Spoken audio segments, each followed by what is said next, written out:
Hi, folks. I'm Dan Dworkis, and this is the Emergency Mind podcast, a space where we bring together lessons from the emergency department and beyond about performing at our best when it matters the most and applying knowledge under pressure. This episode is a collaboration with the KeyLIME Plus podcast, which comes from the Royal College of Physicians and Surgeons in Canada. And in this episode, you're going to hear Doctors Adam Szulewski, Julie Law, and myself sit down together and talk a lot about what it means to perform under pressure. We're going to take the point of view both of the student and the teacher. We're going to work on simulation, and we're going to talk a lot about what it means to learn medicine in a way that prepares you to actually deliver that medicine in times of stress and pressure. There's a lot of really cool stuff in here. I hope you enjoy, and I was honored to do this episode in collaboration with the KeyLIME Plus podcast. Welcome to KeyLIME Plus. Brought to you by the Royal College of Physicians and Surgeons of Canada, this podcast showcases key lessons and innovations in medical education. Our series of in-depth interviews with authors and experts gives us a platform to start uncovering some of the nuances about what we think we know about medical education and where we're going as a field. I'm your host, Adam Szulewski. I'm an emerge doc from Kingston and associate professor at Queen's University. I'm really interested in understanding how doctors think. I'm hoping we'll be able to start to understand a bit more about what our guests are thinking on this podcast. We're happy you've joined us for our conversation today. Joining me today, we have a guest resident co-host, Dr. Julie Law. Julie is a PGY5 resident in general surgery at Queen's University. In addition to helping me run the show, Julie is also going to provide a resident's perspective on our content today. Hi, Julie. Thanks for being a part of KeyLIME Plus. Thanks, Adam. Happy to be here, and I'm looking forward to our conversation today. That's great. So, Julie, for our listeners at home, tell us a bit about yourself. So, as you mentioned, I'm a PGY5 resident here at Queen's. I've lived in Kingston for about 6 years now. I'm also enrolled in the Health Quality PhD program through the Clinician Investigator program, where I'm interested in studying the interprofessional collaboration and learnings and how that intersects with patient safety and healthcare quality. And I'm also interested in how that is related to how we train physicians and other healthcare professionals. Thanks, Julie. Well, why don't we get our conversation started? Today, our guest is Dr. Dan Dworkis. Dan is the Chief Medical Officer at the Mission Critical Team Institute, the founder of the Emergency Mind Project, a board-certified emergency physician, and Associate Professor of Emergency Medicine at the Keck School of Medicine at USC. His work focuses on the optimal development of mission-critical teams. He completed his eMERGE training at Harvard Medical School, holds an MD and a PhD in molecular medicine from the Boston University School of Medicine. Dan is also the author of The Emergency Mind, Wiring Your Brain for Performance Under Pressure, which I have next to me right now. He also runs a podcast called The Emergency Mind Project. Dan also happens to be the keynote speaker for the Resuscitation Symposium being held on May 22nd, 2024. That's tomorrow. And he's joining us in person today in Kingston. Hi, Dan. How's it going? Thanks for joining us today on the podcast. Thanks for having me. I'm really excited to do this, not just because key lime is one of my favorite kind of pies, but also because I think this stuff is super important and really interesting. And I'm thrilled to be a part of it and see where we take it. Well, that's great. That's exactly what we like to hear. So tell us a little bit, Dan, about how you got interested in the study of performance under pressure and what that means. Mostly through personal shortcomings and failure, I would say, honestly. Right? I think if you're in almost any sort of medicine, probably any sort of medicine, you have days where you come home and you have to wrestle with these really big, really uncomfortable questions. And they aren't necessarily questions of science, right? So it's worth saying off the bat that we're three people who are somewhere in the MD PhD arc sitting around talking about this. And that already is a very weird thing. It's strange to have three people with MD PhD training together. And maybe one of the things we can talk about today is the difference between medical training and science training, because they're actually quite different things in a lot of ways. They're not usually science questions you end up wrestling with. They're more of identity and purpose and performance questions, right? Like, as humans, we might know how to solve a problem, but on that particular day with that team, I struggled to get that knowledge out of my head and into my hands and then into the patient where it needed to be. And I would, especially at the beginning of my residency training, have days where I'd come home and be like, what was that? I don't know if I can swear on this podcast, so I'm going to really try to tune it down a little bit. We'll see how that goes. What was that, right? And why did that happen? And why couldn't I live up to what I thought was my potential right there? And those are really hard questions to wrestle with, right? You go to sleep and you're like, if you do it wrong, you go through a bit of a death spiral in that. Why couldn't I do that? I'm the terrible doctor. I don't know what I'm doing. My mom hates me. I'm a waste of, so you just fall down this hole. And if you do it right, you end up asking, or at least better, you end up asking a lot of questions about what performance really is, right? How is it that I can know a thing and still struggle to do the thing? And to me, there were a lot of parallels in there between learning other things that weren't necessarily medicine, learning martial arts or learning how to do something else, where he would also often struggle to map that knowledge into actual practice. Those questions about how do I do that better started what ended up being this arc that I find myself on these days to think about how to deliver knowledge under pressure and how to train people in teams to deliver knowledge under pressure. Yeah, that's really interesting. So you talk about that disconnect between the book knowledge and applying that knowledge. Mm-hmm. And obviously we're both emerge docs. We get that. How do you think that applies in some other fields? It's not just emergency medicine, is it? I don't think so. I think it's everybody. I'm willing to go on a limb and say I would guess it's true for surgery, for anesthesia, honestly, for everybody, right? In all cases, when you're doing medicine, you're learning from a book or you're learning from an instructor. Ultimately, you're making that leap yourself to deliver that knowledge to the patient. And I went to medical school at Boston University School of Medicine, and they had in the lobby these giant stone statues of all of the great doctors that had come before us, dating all the way back to like Imhotep, right? And it was really cool because you realize very clearly that like, you're part of this chain of humans that has decided to try to do other things to keep humans alive and healthy. And since my guess, I mean, I can't speak for Imhotep, but since my guess is going back to Imhotep, those humans that have tried to do that have struggled with the difference between what they think they understand in theory and what they can do in reality. I don't care if you're a pathologist or an ER doctor or anything else, you're going to find some version of that where reality is messier and more complex and dirtier and grungier and also more deeply rich and beautiful than what it says in a book. And crossing that gap is part of being a human and a doctor at the same time. I totally agree with what you've said, at least from a surgical standpoint. Absolutely aligns with my personal experience as well. And I think a lot of people do end up doing research that relates to their own personal lives. I'm not sure if you've heard of the phrase, research is often me search. And I think that probably aligns with the experience you've had as it has mine. That's really, I like that. I haven't heard that before, but I like. So far, Dan's been talking about some of these ideas around performance in the clinical world. And I think so far we've been talking about performance as an attending mostly, I think, although we've touched a bit about kind of that progression throughout residency. Julie, you expanded a little bit on that idea of performance in training, but can you talk about that a little bit more? How do you feel, or how, do you hear your colleagues talking about performance under pressure, and how does that apply in kind of that medical education environment? Yeah, I think that's something that comes across our minds often. Obviously, I'll be speaking from my personal experiences, which may align with some other trainees, maybe some more so than others. But there's the huge concept of cognitive load trainee the day you enter as a resident, for example.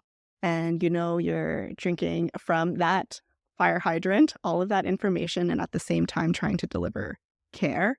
And surgical training in particular, you have the OR environment, which may be different from some other specialties, where you're trying to pick up the technical skills, you're trying to pick up the understanding of the cultural environment, and just having all of those inputs on top of the hidden curriculum and all of those things.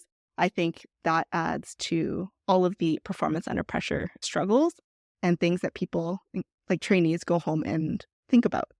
I think there are many moments that trainees can reflect upon, myself included, that might not be necessarily about that piece of knowledge that you commented about, but maybe about all of the other stuff, whether it's interactions with certain individuals, groups, and how that, I don't know, Dan, if there's been any experiences you've had that kind of align with that too. Yeah, absolutely. The thing that I'm thinking of as you're saying some of this is if you look at from the Mission Critical Team Institute, like what we define a mission critical team as, like one of the key components of that is that they are indigenously trained, meaning that you don't go to school to become a surgeon or an ER doctor.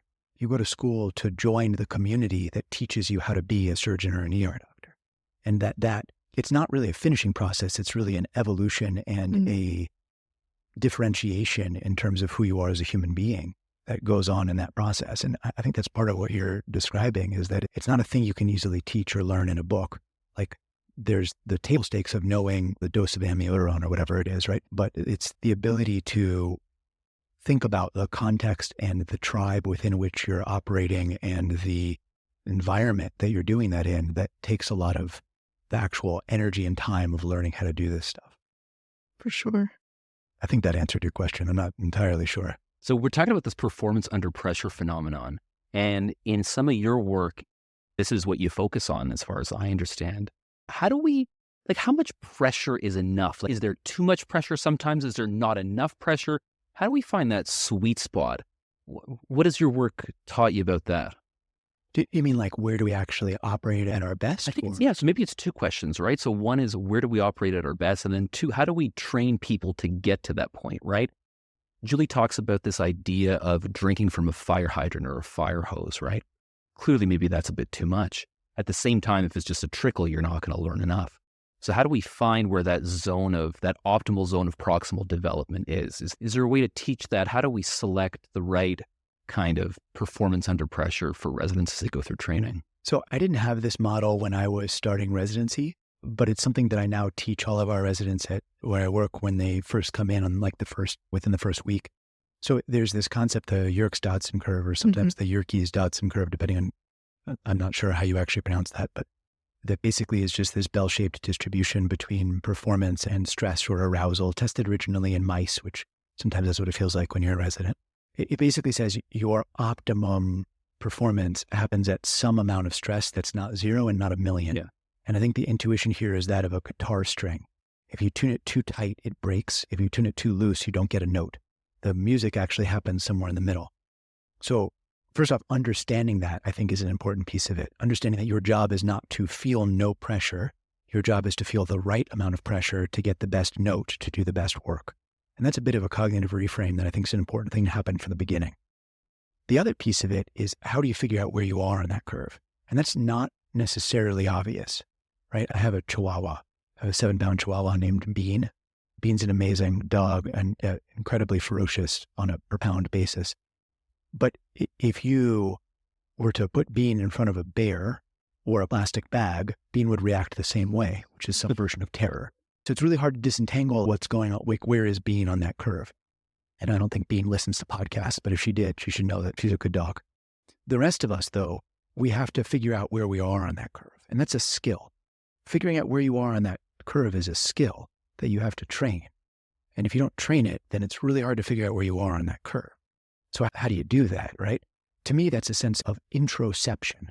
We talk about proprioception, knowing where our body is in space. Introception is the internal radar that allows us to figure out where we are. And so can you figure out what your personal signals are that dictate to you where you are on that curve? And then can you start categorizing, right? And these might be, so an easy way to do this is to throw yourself back in time and put yourself in a situation where you were totally overwhelmed, you were frazzled. What did that feel like? What did that feel like? Not what was happening. Literally just throw yourself back in your body and inhabit that feeling. What did that feel like? And then pick a time when everything felt great or when things felt too easy. What did those feel like? What are the differences in there? And literally just start writing that stuff out and workshopping that. Eventually, you're going to get a set of signals, and you want to look for, as an oversimplification, you want to look for signals that are specific. They only happen when you're overwhelmed. And ideally, you want to look for signals that happen early on the curve when you're a little overloaded and not totally compromised. And you should start figuring of those as your warning signals. Now, they might be external, like maybe you start talking in an accent from wherever you were from originally. Or maybe they're internal, like you feel a tightness in a certain part of your body. But whatever it is, you start learning those signals. Then you start developing the relationship with those signals where, all right, I feel that signal. Doesn't mean I'm bad. Doesn't mean I'm broken. It just means I'm a human having human reactions to hard things. What that allows me to do is then start deploying countermeasures to it, right? Start choosing and picking my responses to it.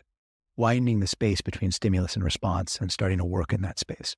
So that is a long and rambling answer to that, but I think it's a really important skill set that we have to teach. And really, you should be learning this before you get anywhere near medicine.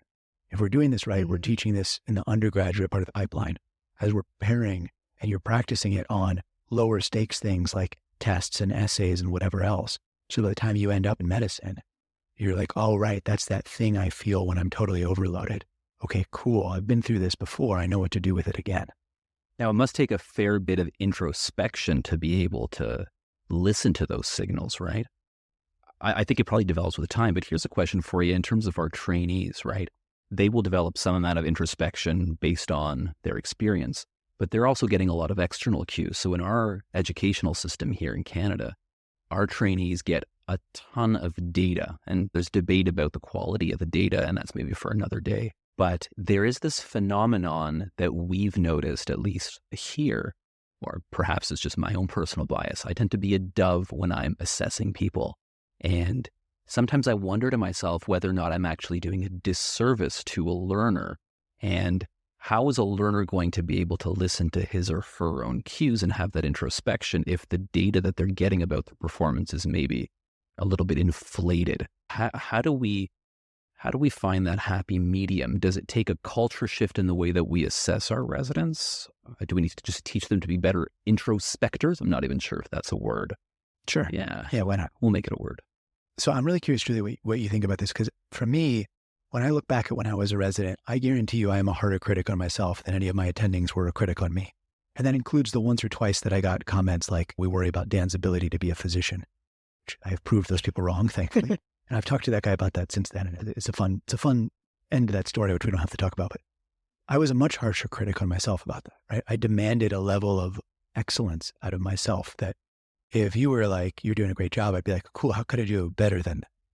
Totally. I don't know that there are certainly times when we are overly gentle and when we need to be a little more blunt. But I would imagine that most of the time, developing that skill of introception is an internal piece as opposed to an external piece. Now, you might ask for matching guidelines like, hey, this is what this felt like. Is that what you're seeing from the outside? I think most of my residents are supplying the beat themselves up by themselves as opposed to needing me. But I don't know. I'm not sure. And more than that, I'm not sure that I would know, because my experience going through it might not be the same as people going through it now or anybody else. I'm not sure you can see that from the outside. You can certainly beat people up more. I don't know if that's the right answer or not.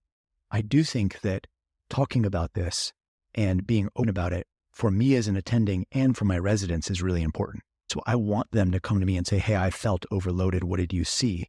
So I can be like, great, here's what I saw. Let's tune in on this together.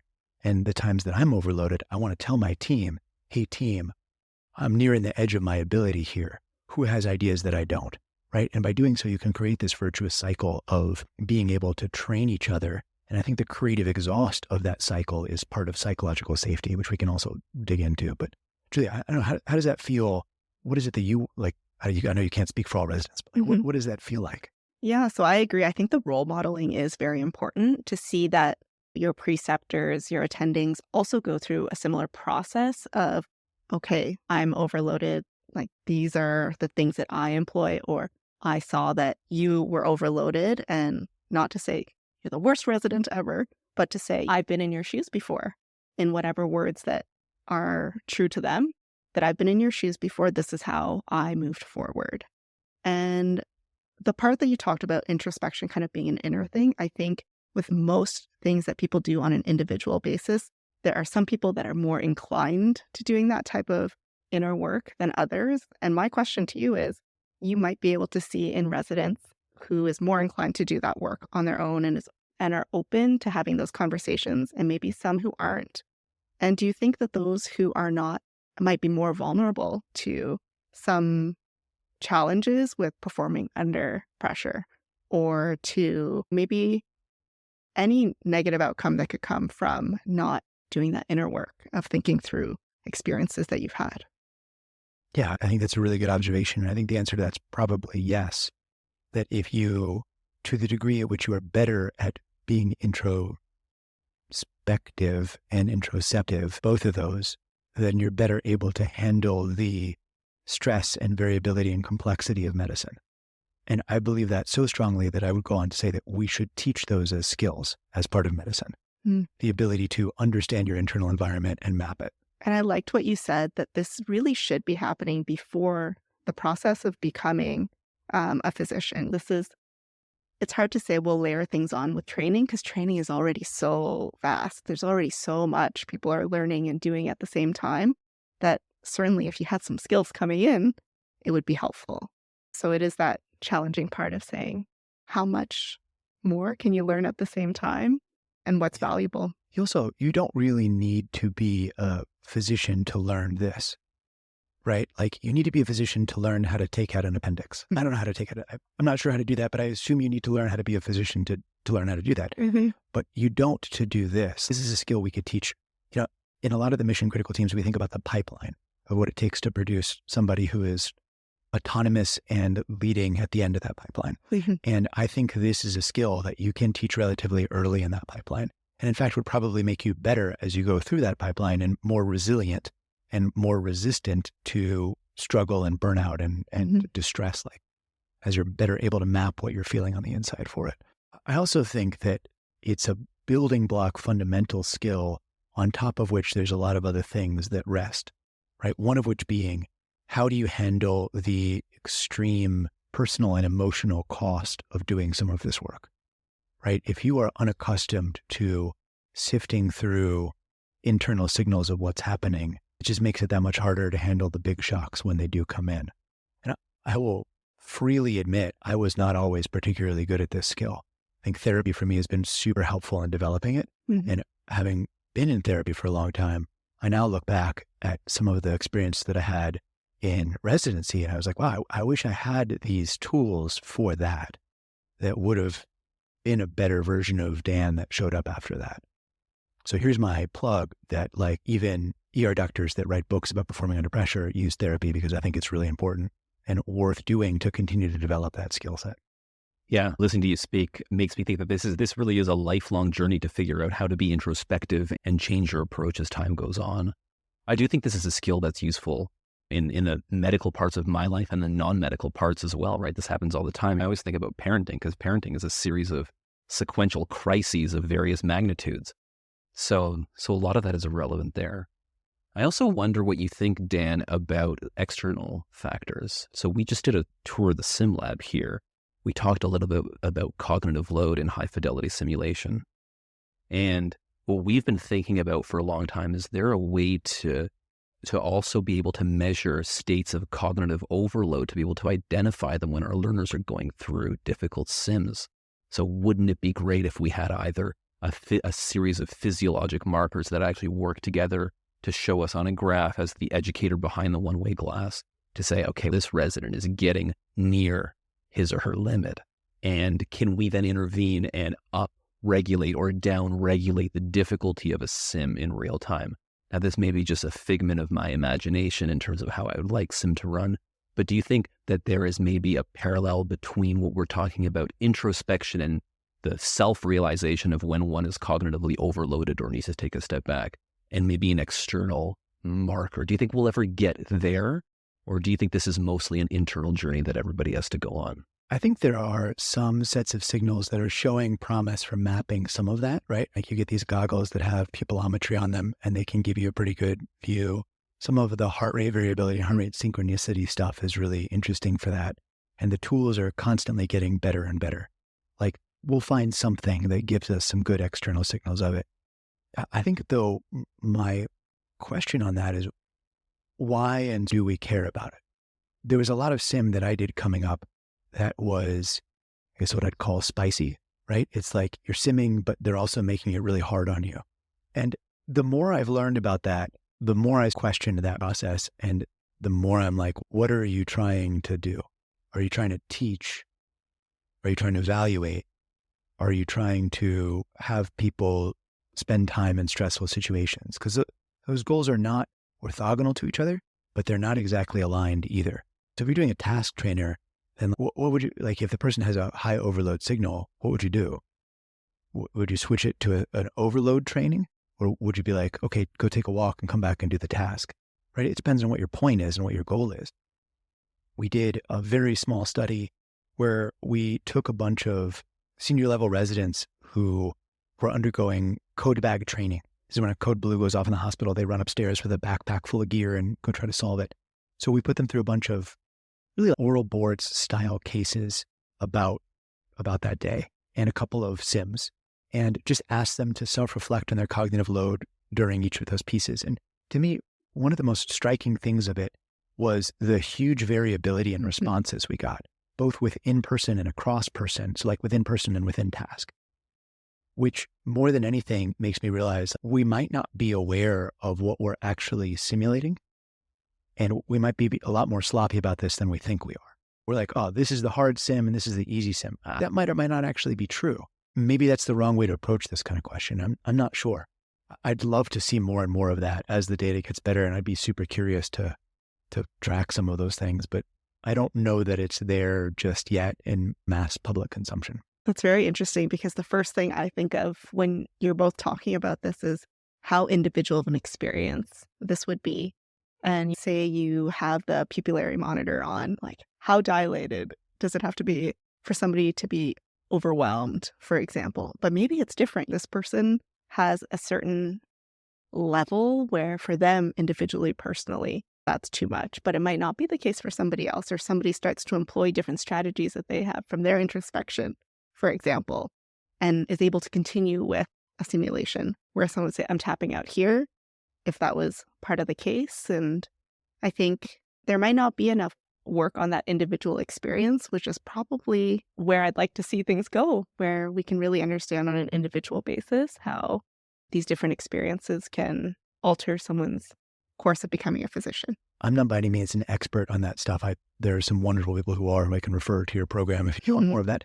But I think that there are some absolute and some relative components of that, right? There's like the human brain in general has certain parameters. We can only generate so much electricity and we only have so much sugar on board and all this sort of stuff.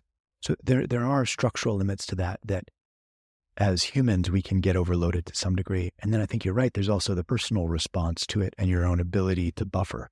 And everybody's buffer is probably shaped a little bit differently like that.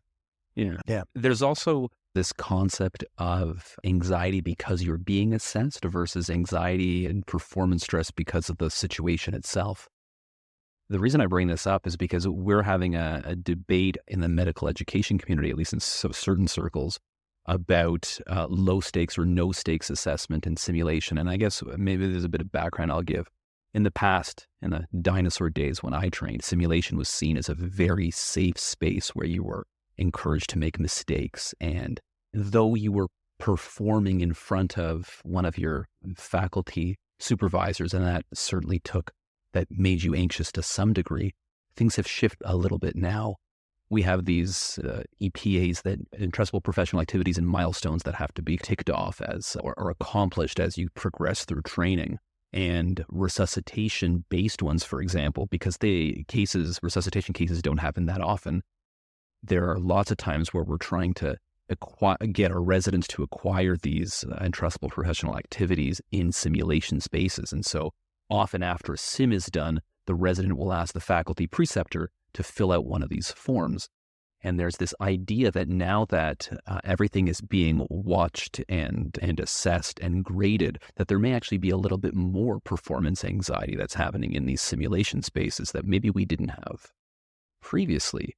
And whereas at one point it was the place to make mistakes and the place to improve, there's a bit of a change in that dynamic. It's something that I've noticed anyway. Not sure I necessarily have a question about that, but it's more of a reflection on the anxiety that comes with assessment. Preston Klein, who is the head of the Mission Critical Team Institute, often talks about the difference in the sense between a formative experience and a summative experience, right? So formatives are designed to teach you a thing and summatives are designed to evaluate you on a thing, right? So I think one offshoot of what you're describing is that it's worth explaining, what are we doing? Is this I want you to fail scenario because your job is to fail and learn? Or is this I'm going to see if you can pass this test? Those are different things, that they do different things for us. And it's worth probably being clear about that, unless you're purposely trying to throw a curveball, which you could debate the merit of that or not.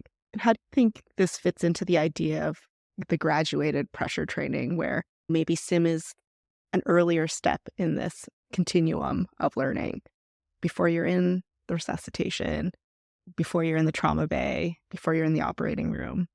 Do you think that plays a role in that regard?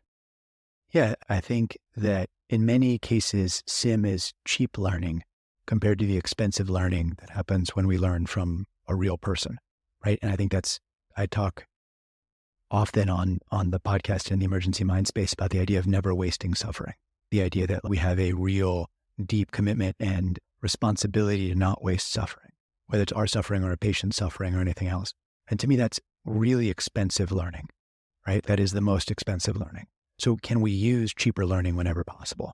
can we endeavor to learn from sim? But it's not enough to just show up in a sim space, right? All that accomplishes is that you check off a box. Really, you have to throw yourself into it. So I would say you have to put yourself in spaces where, like, you could imagine a gradient where you have a formative experience, you're just practicing some things, you're going to do another one where you can fail a little bit more. And then having a thing in there somewhere where it's like, you can fail this and there will be consequences. Even if those consequences are small, I think that's an important step in there, right? Because then you're training not just the skill, but you're training your pressure capacity and your pressure buffers at the same time for it. I know there are folks that would disagree with me on that. I think Eve Purdy and Vic Brazel tend to take the opposite stance from me on that tend to really separate out stress inoculation training from simulated skills training and really do never the twain shall meet kind of thing about it. I understand that. I think we're probably mixing too much, but I don't know that I fully believe the way that, and I don't want to put words in their mouth, but the way that we've had this conversation that they seem to espouse, that you really should do one or the other and never both. To me, there's a role for the middle ground as what you're describing as a stepping stone towards learning, which otherwise would be more expensive. There's a lot of content there. It's just taken me a second to think through. Yeah. So obviously we've focused quite a bit on, like we were talking about, the sort of the resuscitation room, the operating room, right? Everybody feels pressure though. With Mission Critical, the way I understand your work is that you're taking some of the lessons that you've learned in your clinical setting and applying it to other areas, other clinical areas, but I understand other non-clinical realms as well. How well does this stuff translate? I think the Mission Critical Team Institute is to improve the success, survivability, and sustainability of mission critical teams. So we exist to work with folks like NASA and the various allied special forces community, wildland firefighters, medical folks, all sorts of people like this that have to solve complex, rapidly adaptive, emergent problems where the consequence of failure is life or death. Basically just reading in my mind off our mission statement here. And we use this threshold of 300 seconds or less as our framework for it. There's a lot of people that live in that space, right? Just to say that again, right? Complex, rapidly adaptive problems that are emergent with high consequences in 300 seconds or less. That describes a lot of different universes. And to the extent that's its own thing, right? Those teams have a lot more in common than they do separately. Now, the way that we approach a problem set from the three of us here might be different than the way smoke jumpers who jump out of an airplane and attack a fire solve that problem. But they're not that far off in a lot of ways. And so it almost feels, when you mix these groups of people together, like you're all cousins. You're not quite brothers and sisters, but you're cousins, and you think about things somewhat similarly. So I think there's a lot of applicability. Most importantly, though, I think that bringing people together from different universes allows you the chance to see problems from different angles that you might not otherwise. It allows you to be more open and receptive to different ways of approaching your space, right? It's easy to say medicine's always done it this way, right? We can go back to Emotep again, right? 2 Emoteps in one day. Impressive. 3 actually in that sentence, but we can go back all the way and we can say, this is always how medicine has done it. And that creates a bit of a force field around trying to change anything. If you're like, well, fire does it this way, right? Or NASA does it this way. It is really hard to look at NASA and be like, well, those guys are idiots. If NASA's doing something, you can't just discount it because it's not medicine. That would be foolish. And I think vice versa, medicine can serve that role for some of these other teams.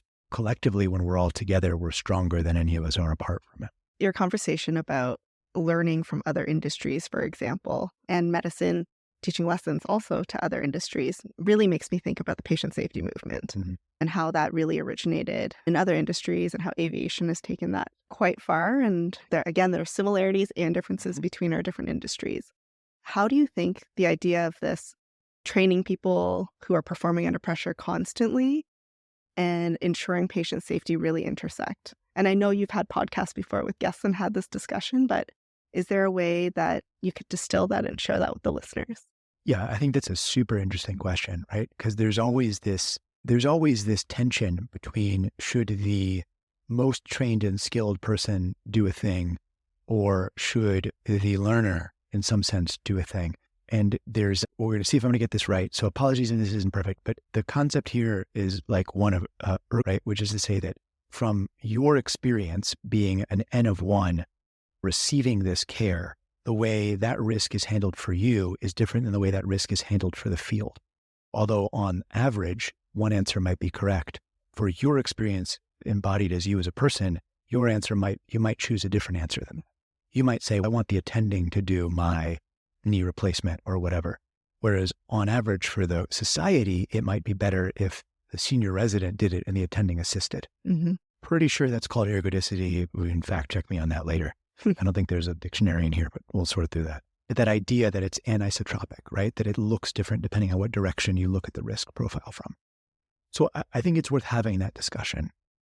In the ER, get through that by thinking about the idea that we have really two jobs or two sets of clientele, right? And one is the patient in front of us, and the other is the community behind that patient who hasn't come in yet. And as an ER doctor, I serve both of those people. Mm-hmm. So if my job is really to serve both, then what's best for the community is that the senior resident does it and I supervise to back them up. That's often also what's best for the patient in front of me. And when it's not, then at that interface, we can step in and change things in there. But I think there's a bunch of entwined questions in that, right? One is that how the community sees it, right? Is that how the people who are the consumers of this resource see it? We all understand we want doctors to be around for a long time and that no doctors live forever. So you have to train the next generation somehow, right? There's no way through that problem set other than training people. And what can I do? I can say, I will make learning as cheap as possible. I will do everything I can to make sure that my residents never waste suffering and learn as much as possible before they're put in a space which might be unsafe. I will also back them up as best I can. And also we will still have situations which are undesirable and imperfect. And when those do happen, we will learn. Thank you. Yeah, I'm open to ideas about that too. Like, I think that's a real tension and I'm sure a tension that you feel very viscerally in surgery as well.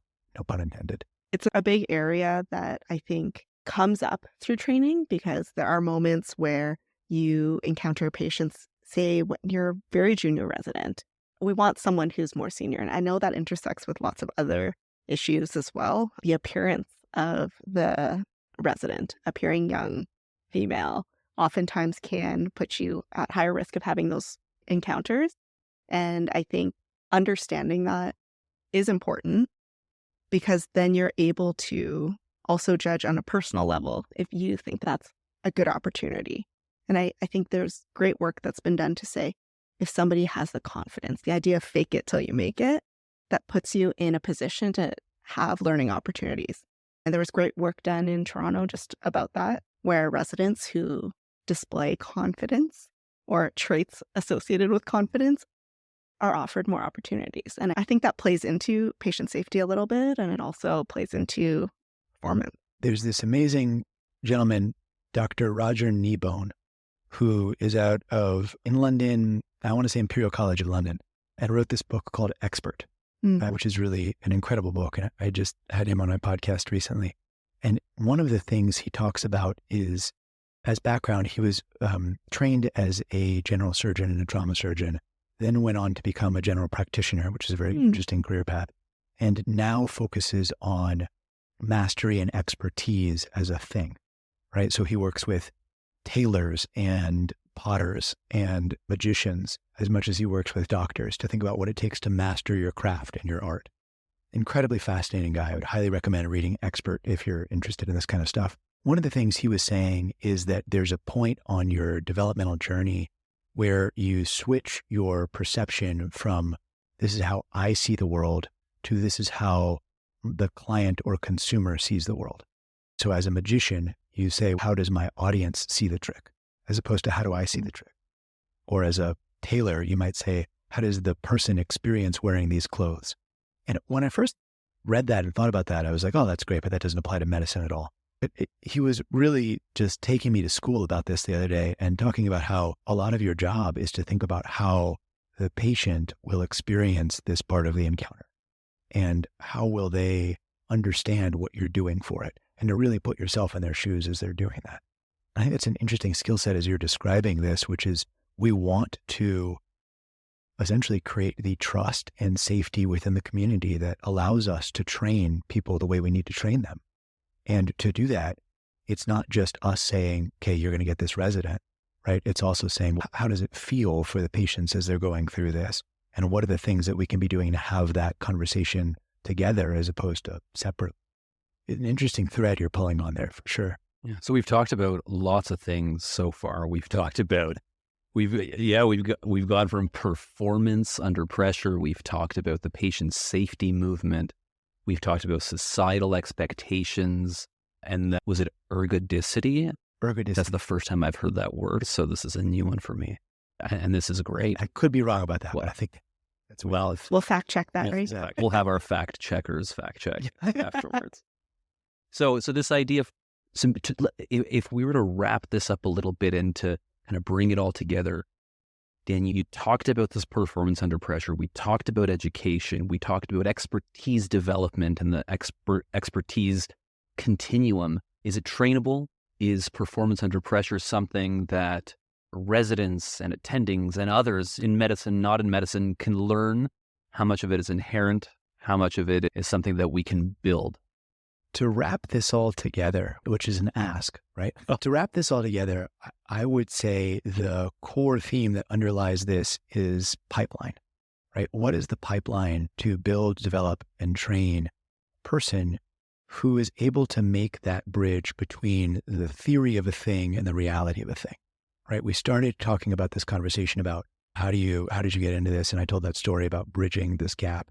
And I think the question is, how do you build people that are more likely to be able to bridge that gap? Because you can't bridge it for them. You have to put them right at the precipice and give them the tools to build that next piece. And to me, the pipeline of that is the really interesting piece of it. How conscious are we about that? Are we building a pipeline that helps them learn cheaply, that creates the right amount of tension, but not too much, that helps them be introspective and interoceptive, that honors the ergodicity or whatever it is of the patients in the community, that helps them realize, hey, we're using your learning resources and we're respectfully using them and we're not wasting them or squandering them. And that allows people to go through that pipeline, putting as many foundational skills as early as possible so that they get to the point of impact, to the point of bang, and they're doing it in a way that's a stretch, but not a failure. I think that's how I would sum all that up. Plus a chihuahua somewhere there. Oh, this is great. I've learned a ton today. Wait, can I say one more thing? I realized that I dodged partly your question, which is it trainable? And my answer is yes. Absolutely yes, it's trainable. There are certainly inherent character traits that might nudge you in one direction or another. Having delivered some number of infants, I've never seen one that comes out a fully fledged ER doctor. There you go. And I don't know anybody that has, right? So there's got to be a way to train this and learn this. The question for me is not, is it trainable? It's, are we doing it the right way? Absolutely. And I think, how do we do it better? Father of expertise theory, Anders Ericsson, would very much agree with you, right? If you put in the time, you do the deliberate practice, you do the hard work, you're going to get there. Okay, but I know we're wrapping up here and I'm about to make this wildly divergent statement, but I'm going to say it anyway, which is that's so interesting because all of that work relies on a universe that is somewhat predictable where expertise is developable. Is that even true about medicine? Like, to what extent can you actually develop expertise in a world that's constantly shifting? And I think that's actually a really open question. And probably a lot of those models about deliberative practice apply to putting in a central line, but not necessarily to practicing medicine as a broad skill set. And that is a can of worms that's worth going into. It is. And medicine changes with time too. Yeah. And I think maybe that's a bit what you're getting at, because the standard today is not necessarily the standard tomorrow. We covered a lot of ground today on the podcast with Dan and Julie. Where else have you heard a conversation about performance and medical education that features historical Egyptian figures, NASA, and ferocious chihuahuas? Not to mention the word ergodicity. Our KeyLIME Plus fact checkers, the internet, tell me that ergodic systems are those where the experience of the individual is equal to that of the group. There's some more stuff there about math and stats, but that's beyond me. Thanks for tuning into our conversation today on KeyLIME Plus. Be sure to join us next time and consider subscribing so you don't miss an episode. If you have any comments about what you've heard today or have ideas for future episodes, email us at keylime@royalcollege.ca. Reflecting on today's episode, if you have a story you'd like to share about a time when you felt like you were under pressure during your training, maybe how you dealt with it, the impact it had on you. We'd love to hear from you. Write to us or send us an audio clip, and we'll play some of these submissions on a future episode. KeyLIME Plus is a podcast created by the Royal College of Physicians and Surgeons of Canada. The views expressed by the participants on this podcast are their own and don't necessarily reflect those of the Royal College. KeyLIME Plus is edited by Wendy Jemmett. Special thanks to our guest co-host for this episode, Dr. Julie Law. I'm your producer and host, Adam Szulewski. I hope you'll join us for our next episode, anywhere, anytime, on KeyLIME.